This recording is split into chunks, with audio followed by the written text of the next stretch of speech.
Hello, Great City family. Welcome to the first edition of the Extended Cut. I'm Casey Olsen, the Operations Director here at Great City Eugene. I'm here with Pastor Chris. How you doing? Doing well, Case. Doing well. Excited for this. Me too. So the Extended Cut is one of our several new podcasts that we're excited to roll out with this fall. But this is one of our weekly episodes. So you'll get this every single Wednesday morning. And what this moment is basically an opportunity for us to dive a little deeper into our sermon content. We so often when we're putting together sermons, there's so many contextual things we can't get to, or that maybe don't have a lot of application when we're talking about the different directions that God leads us. And then there's other application points that might come up too. And so this is just kind of a means for us to get to dive a little deeper into our sermons. I actually advocated for the deep dive or something like that, but the Extended Cut it's pretty good. Pastor Chris had that one, so excited for this. You have any other notes just as far as what folks can expect from this and what we'll be diving into on Wednesdays? Yeah, I think the idea of this is there's, like Casey mentioned, there's things that we come upon when we're putting together sermon series and individual sermons that maybe we just can't fit in the time frame that we have on a Sunday, or maybe it's some really cool points, but they just don't fit with the flow of the message. And as I get to study these things, I'm like, man, that is really cool. I would love to share that. And so this is a place where you may even get some more kind of geeking out on a few things from time to time that may not fit in fully with the sermon on a Sunday, but that definitely help expand our knowledge of the cultural moment that was happening when these books were written and what they were speaking to at their time, and also then how that pertains to us right now. And so excited to have a means to share some of that stuff. Yeah, me too. Well, let's get into it. But before we do, this is your warning. If you've not gone and listened to Sunday's sermon, you should wait. Don't dive into this. Hit pause. Go listen to the most recent sermon on our podcast, on our YouTube channel. It's from our Thriving in Babylon series titled Who is in Control? So this is your warning. It's like the spoilers, YouTube review kind of thing. Don't continue on if you've not listened to the sermon. So go do this. First off, we're just going to recap the sermon a little bit. Been a couple days. What were we talking about this last weekend? Yeah, so this week we introduced the series, obviously, and so there's a lot of context about the culture and the person of Daniel that we unpack. So we talked about Daniel and how we don't want to miss the main point of his story and who he is and what that speaks to us, that the person of Daniel and the story of Daniel is much more than a fiery furnace and some hungry lions. Mm-hmm. And we also then talked about just Babylon and how bad it was. Yeah. And, they had this egomaniac king who was a narcissist, that Babylon in general just was known for its demonic influence. The state-sponsored religion, if you will, was one that was demonic in nature. And even the education system was just inundated with witchcraft and the occult and sorcery. How it was extremely hostile to Daniel and his friends and what they practiced spiritually. We talked about how even the name changes and all of these things were indicative of trying to take away their identity and their God from them. And then we talked about how we can relate to that today. Yes. And as much as we can relate to that, and we can often think we have it so bad, nobody's ever, experienced these things before. Nah. Babylon is the personification of evil, and it has never been worse than Babylon. And so putting things into proper context. And then kind of the main point and for us to take home from that is Daniel had established his entire lens of what was happening to him and the way he lived his life on the foundation that God was in control of who was in control. Mm. And so God as being sovereign, as being supreme, as all of these things that are wrapped into the Godhead, that Daniel knew that. And that was a solid foundation that no matter what trials or sufferings he was going through, it's but God is in control. And so I can persevere with integrity and high character and in faith amidst all the things that he's going through. And I think that was where we really landed the plane, is like, we need to reconcile as followers of Jesus. Where are we putting our hope for who's in control? Right. In a party or a politician, or in the God who created the universe? Right. And just had a gut check moment at the end, like, hey, can we admit that there's areas where we're not walking this out? We may be able to proclaim it with our mouth, but we're not practicing it with our lifestyle. Yeah.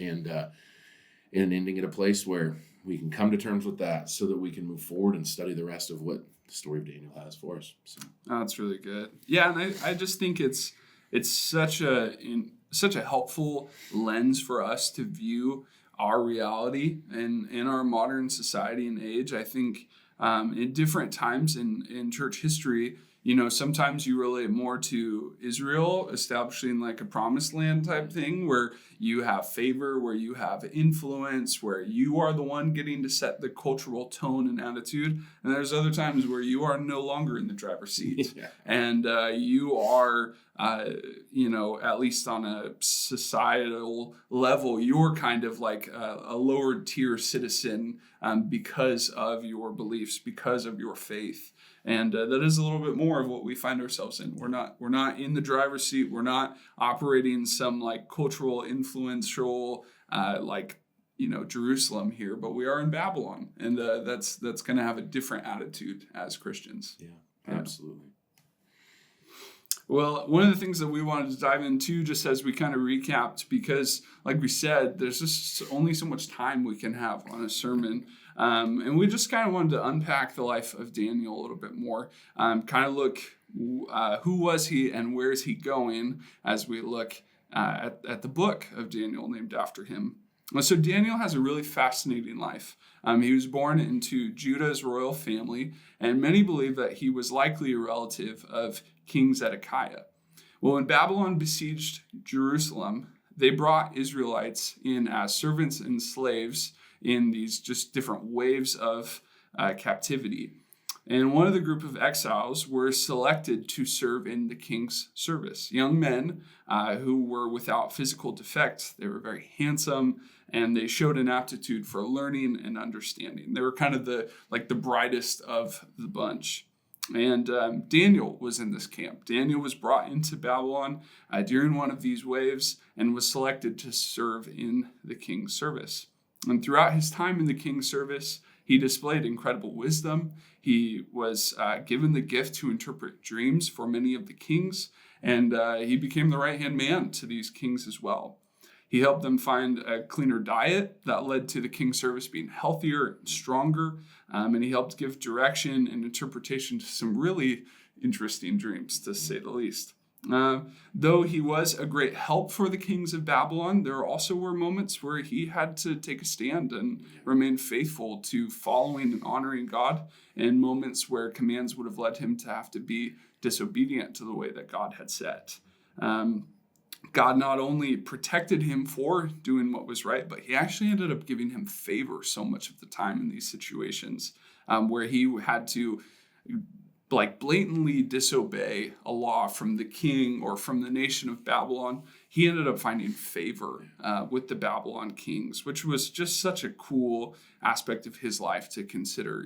He didn't cave in order to please them, in order to care for them or to find favor with them, but he actually remained faithful to God, and he still ended up getting to do those things, which was really cool. And by the end of Daniel's life, he kind of just gets to be like this old man who's had this history of caring for the kings of Babylon, who's been really a faithful friend, a leader, and he receives a lot of dreams and visions that would mark the end of Israel's exile in Babylon, and would give a roadmap for some of the other apocalyptic language that's picked up later in the New Testament. So that's kind of the life of Daniel and where things are going with him. Yeah. It's a really good flyover. I think it's really cool to see in his life that he didn't have to manipulate his social situation to earn favor. Yeah. That he relied on that foundation that we talked about. He knew who was in control, and as he honored God, God protected and cared for him in that. Yes. And I think it's going to be a fun thing to unpack the template for living that way. in, like you said, a place where it is not socially advantageous to be a Bible-believing Christian in the United States. And I think there's a lot for us to glean from his example in that. Absolutely. And I'm sure over time throughout this series, we'll dive into that too. A couple other resources you could look into. David Kinnaman wrote a great book called Good Faith. That's kind of all on this theme of how Daniel stood out as a faithful friend and leader in Babylon, but also somebody that knew where to draw the line and where to remain faithful to God. Grace City Corvallis did a series on this a while back too. You might be able to hunt it down. It's been quite a few years now. Yeah. But yeah, well, let's get into some questions. These are going to be kind of some of the routine things that we work through. And then hopefully over time, too, we'll refine this. We'll make this better. We'll think of other things to talk about as well. But keep improving. Yes, always. So question number 1 for you, Pastor Chris. What was most difficult for you when you were putting together this passage this week?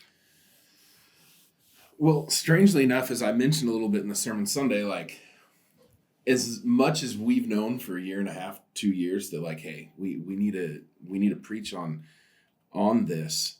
I think I find myself living the human experience in our current times, and wanting to be able to make sure I have a heart check as to what I'm preparing and preaching. And so all the things that we are feeling and that we are seeing around us, like, just because I'm putting together sermons doesn't mean I'm not dealing with my human emotions in my flesh and those things too. And so when putting together the sermon, trying to remain like where I'm viewing it from a place of biblical integrity, not insecurity or some sort of other lens that we can often put on things. And also there's just so much in the Bible and so much in Daniel that goes into this theme of thriving in a Babylon or in exile or whatever terms you want to put to it, that there's just so much to be said in trying to wrap my mind around it. But I think if I'm honest, like it's just, it can be challenging to remove yourself from whatever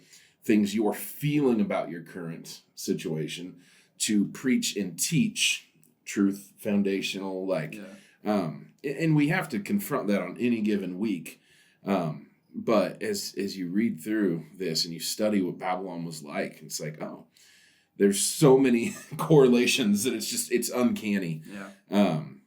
And so just really wanting to make sure that we preserved integrity in what God wanted to say and not put any of our own like fleshly spin on it is something that I really wanted to guard against. And I'm human, so it can be tough. Yeah. But yeah, that was an interesting part of it. Yeah, it's real too, just because this is such a big conversation point in Christianity over the past few years. And you can think about work the Bible Project's done on this topic, and like Bridgetown Church, really influential in our region. And there have been a lot of conversations on this. And I imagine it can be pretty difficult sometimes to want to contextualize something. What is God trying to speak through a text? Through a topic and to our community, not just wanting to go out there and spew a whole library of things that you could on this topic. Yeah. I think since the pandemic started, there has been no shortage of faith over fear sermons. Yes.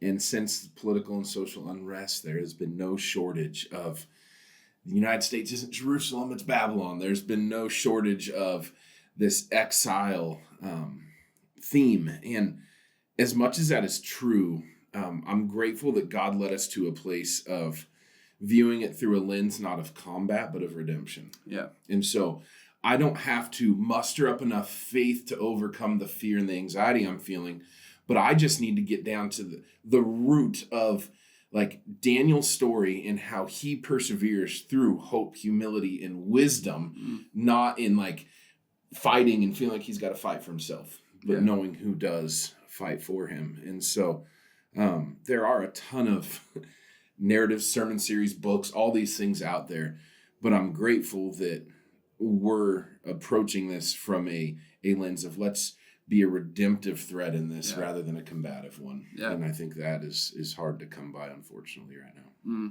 Yeah, I'm grateful for that too. Well, the second question, what brought the most joy in this. What was really inspiring, exciting for you as you were considering sharing this message with our church? Yeah.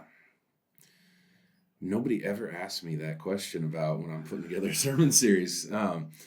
I think it wasn't a direct correlation, but what really brought me joy is the fact that I had to reconcile these truths in my own soul before I can preach them. And the joy of like, God's in control of who's in control. Yeah. Like, he's got this. He's brought his people through far worse. Like, and I'm not sitting here every day. Like, it can sound like as I'm talking about this, I'm just, oh, this world is so hard. Like, that's not my posture, but it's the reality of how people and those that I get the honor of pastoring can view the world, or at least circumstances that happened throughout the last few years. And so whether or not that is my heart posture, condition, or fear, it is one that because of the calling God's given me that I take on, at least on the behalf of plenty of others. And I do have these things myself. And so getting to preach this to myself, to prepare my heart, to impart this to my community actually brought me joy because, I mean, any of this stuff you go through, the Bible, every time you read it, it gets you, right? Yeah. And so it's just been a fresh rejuvenation of where my roots are, where my hope is, who is in control. And with so many things spinning out of control, yet as a leader, people look to me to try to control it, to just be like not in some like, I'm just passing this off, but hey, we're good because my boss has got this, right? Like the guy I work for, the guy I serve, like he's got this. And that is just refreshing. And it's just like the word says, like you experience the joy of your salvation. Right. Like the one who saved me is infiltrating my heart with joy as I prepare this stuff. So. And I just think there is something to remembering and reflecting on those foundational truths about something like God's sovereignty. Like it's kind of one of those things that we can just kind of take for granted, that like we just don't ever really take the time to sit in and consider the implications. And I imagine when you're prepping, probably 6 to 10 hours a week for a sermon on something like this, like you begin to feel the weight of that again, and it hits you in a different way, a way that I wish we could all like sit back and really spend some time to consider the implications, because it's a weighty truth that once upon a time changed our life, that can really sometimes just kind of feel like this redundant theme to not dive too deep into. Yeah, we can often like communicate verbally the attributes of God that are so important, like cosmically important, but we're just, he's this and he's this and he's this. And it's like, okay, how does that play out in your life? Right. Beyond being able to say it, how is that applied in a way that shows you believe it? And you really have to do a gut check with some of this stuff, because we have no business bringing Jesus into Babylon if we're not reliant on him, his power, his spirit, and the core truths of who God is. And so we need to know that stuff. Oh, that's good. Well, let's get into a fun question here. Were there any contextual details or themes or anything else that stood out as interesting or notable in your research this week that maybe didn't quite fit in the sermon, or you just didn't have time to address? I mean, yeah. There's a ton of things. The story of Daniel is just like, it's robust. And then it's not just contained within Daniel. You have things pointing back to Isaiah, right? You have things, Revelation 18, it's all over the place. And it's a lot of prophetic, what some people call apocalyptic, like literature.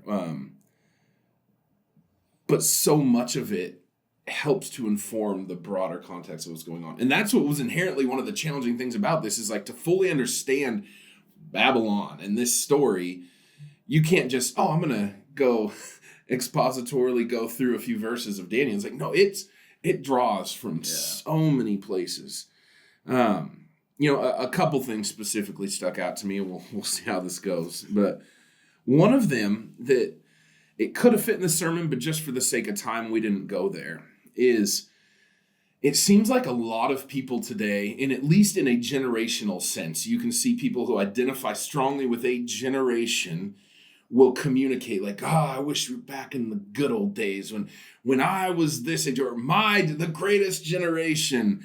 And we won't throw out political slogans, but this has been a rhetoric of the good old days. What happened to the good old days?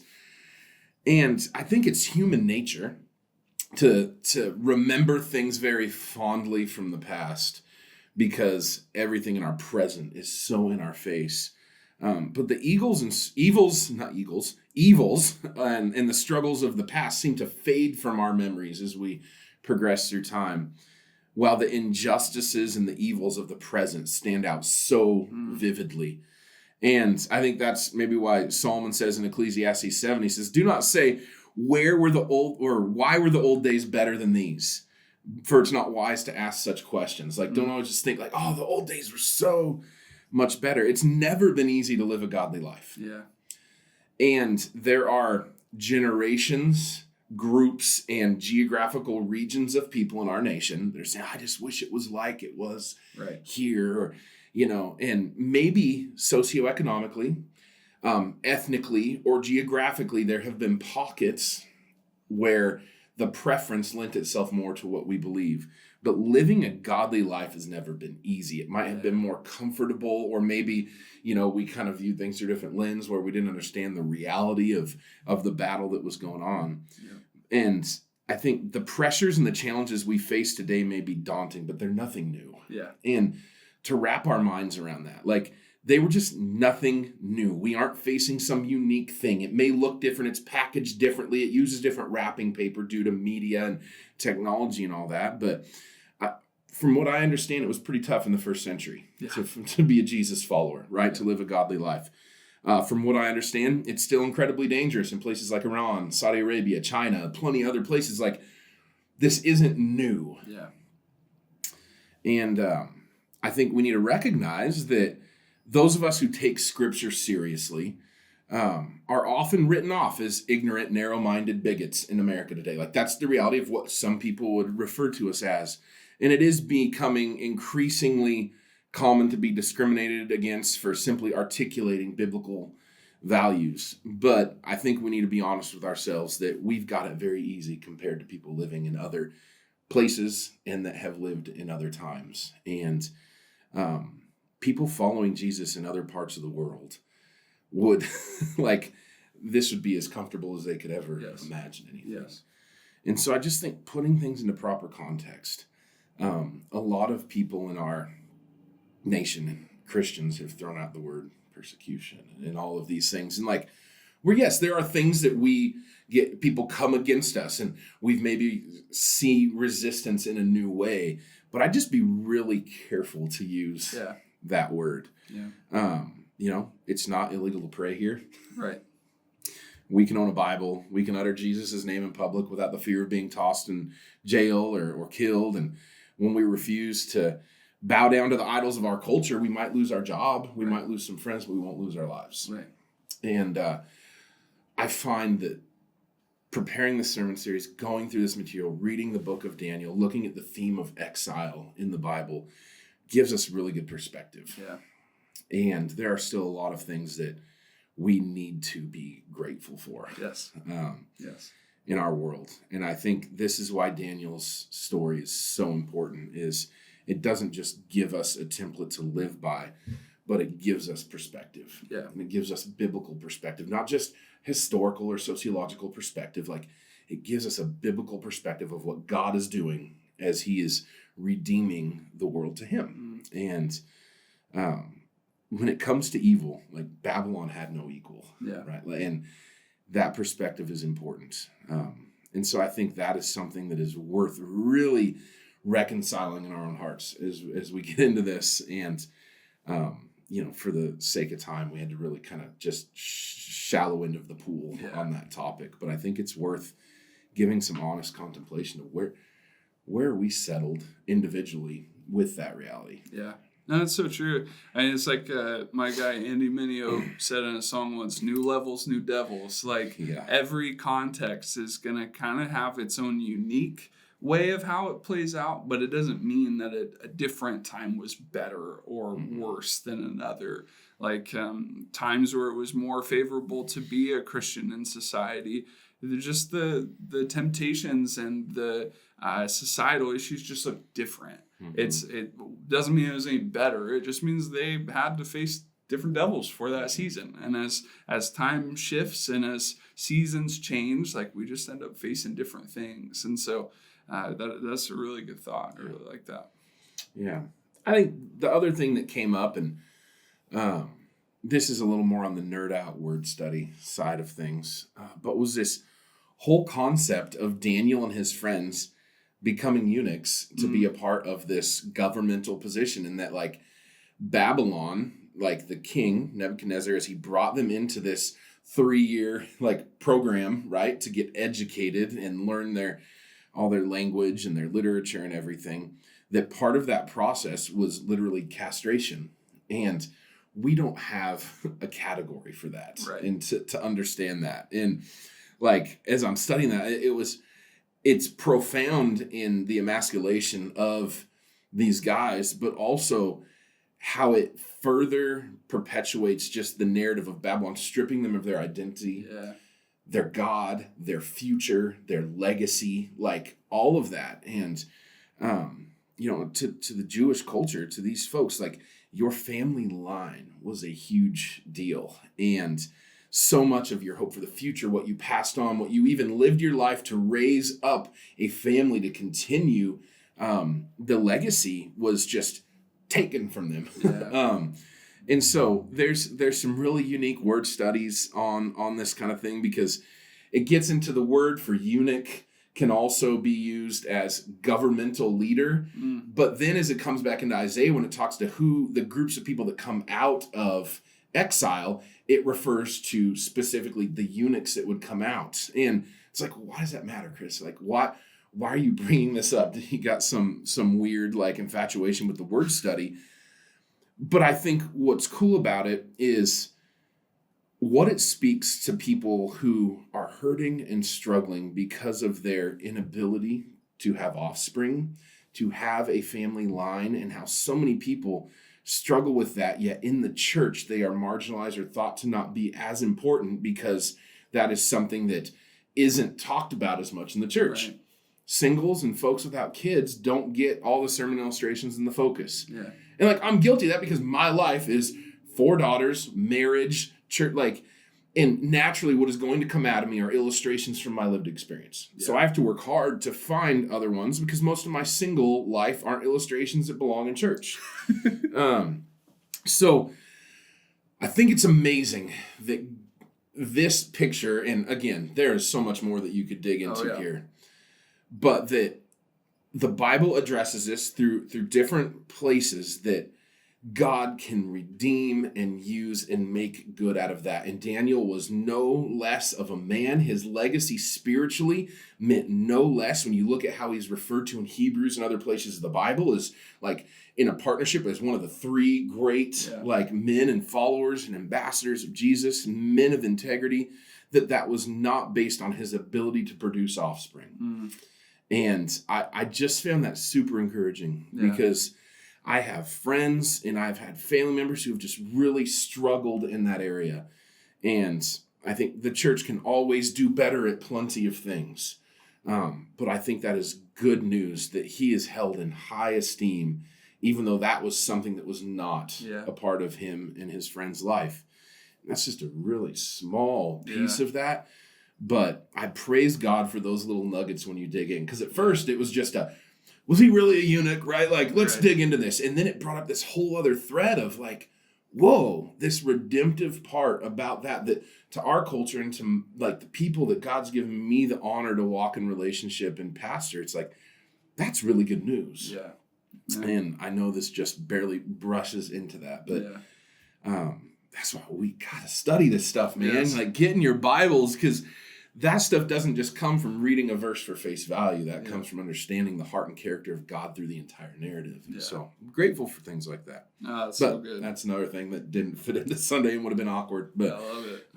Yeah. I love it. All right. Well, as we wrap up here, one of the last things that we want to do in this time is we want to ask the question, what's next? What can we look forward to this coming Sunday? What can we look forward to this coming Sunday? Well, short little teaser here. We're going to talk about trials, hardship, and suffering. The fun stuff. The fun stuff. And let me put it this way. In the school of life, right? If we look at life as a school, if you will, trials, hardship, and suffering are 3 classes nobody wants to take. You'd have to be like a psycho to sign up for those classes, or just super holy. But the reality is they're necessary. Yep. They are very necessary. Frankly, trials, hardship, and suffering weren't always necessary, but a couple folks named Adam and Eve failed an exam pretty miserably, and ever since, these things have been a part of the human experience in our life, in their curriculum, if you will, that we all have to take. And so this week we're going to be taking a step back and looking at the important role of hardships and trials in preparing us for the spiritual battle that we're engaged in. We're going to see that they serve many purposes, and God uses them for some very specific things: to thin the herd, to separate genuine from the counterfeit, to expose our hidden spiritual weakness. It's a fun one. And to awaken our dormant strengths. And so these are all foundations upon which hope, humility, and wisdom rise. But we're going to talk about how these classes, if you will, prepare us for the spiritual battle and what they reveal as we walk through them. So. All right. I can't wait. Me neither. All right. Well, thanks for tuning in with us for our first edition of the Extended Cut here. If you're listening on Spotify or on Apple Music, do us a favor, give us a rating, leave a review if you're on Apple Podcasts. That'll help us out here as we put a little bit more love and attention into our podcast channels. And if you're on YouTube, leave a like, comment something, send it to a friend. That's probably more. I mean, the algorithm stuff's one thing, but the heart of this is that it would be helpful and inspiring. And so the algorithm stuff, whatever, that will happen. But we want this to be useful content for you, for your family, for people in your life. And so if you do anything with this, share it with somebody that you think would be helpful. But we're grateful for this time, and we look forward to seeing you next time.